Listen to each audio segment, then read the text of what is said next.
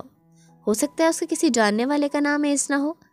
اس نے اپنے ہاتھ کی لکیروں کو دیکھتے ہوئے خود سے کہا تھا۔ وہ آج پھر سے سیڑھیوں پر چادر لپیٹے بیٹھی تھی۔ گنگرالے بالوں کا جوڑا بنا تھا اور ایک لٹ اس کے گال کو چھو رہی تھی۔ شام کے 4 بج رہے تھے اور اس وقت ہاسپٹل میں کافی گہمی تھی۔ وہ اس وقت رف سے ٹراؤزر شرٹ میں ملبوس تھی، لیکن اس کا سارا وجود چادر میں ڈھکا تھا۔ ہاتھ میں فون موجود تھا اور اس کی ساکت نظریں اسکرین پر نظر آتے الفاظ کو پڑھنے میں مصروف تھیں۔ کہتے ہیں عالم ارواح میں ہماری روح اس شخص سے ملاقات کر چکی ہوتی ہے جسے دنیا میں آ کر ہماری زندگی کا حصہ بننا ہوتا ہے۔ اس دنیا کی اربوں کی آبادی میں اسے کو صرف ہمارے لیے مختص کیا گیا ہے، وہ جو صرف میری ہے، جس کا خیال ہر وقت میرے ذہن میں گردش کرتا رہتا ہے۔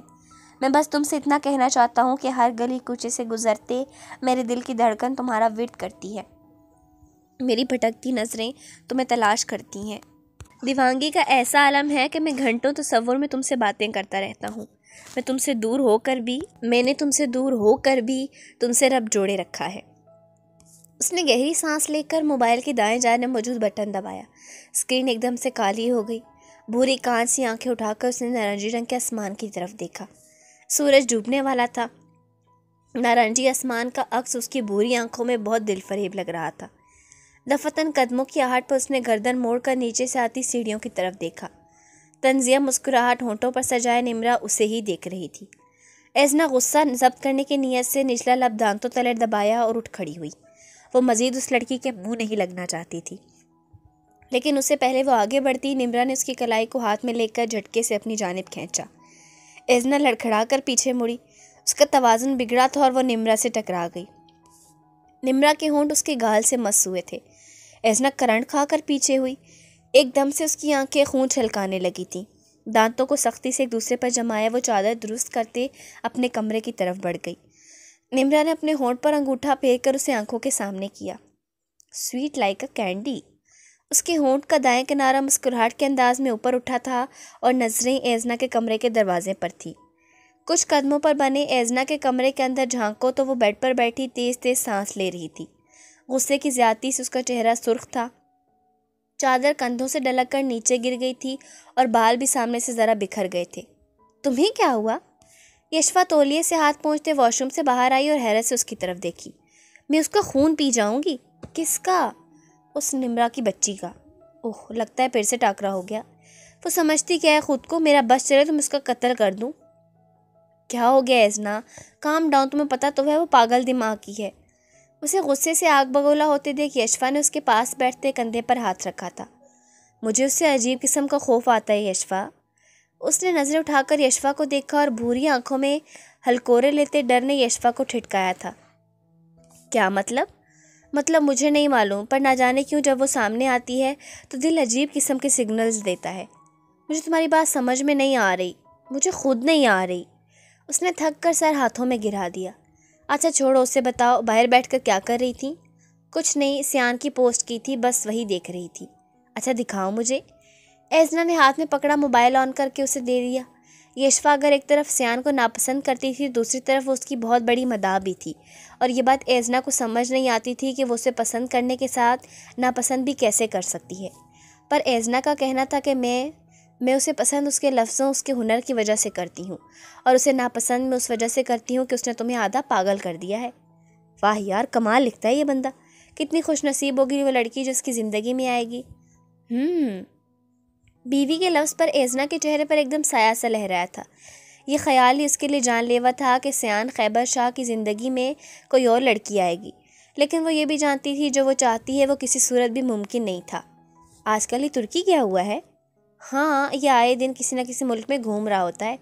ٹریولنگ کا شوق ہے، گھومے گا نہیں تو اور کیا گھر میں بیٹھے گا؟ ٹریولنگ کے لیے صرف شوق کی نہیں، ڈھیروں پیسوں کی بھی ضرورت ہوتی ہے۔ ایزنا باہر تو اس کے پاس کہاں پیسے کی کمی ہے، وہ جب چاہے کسی بھی ملک جا سکتا ہے۔ اچھا فون واپس کرو میرا۔ کیوں، اسے میسج کرنا ہے؟ یشوا نے شرارت سے کہا تھا۔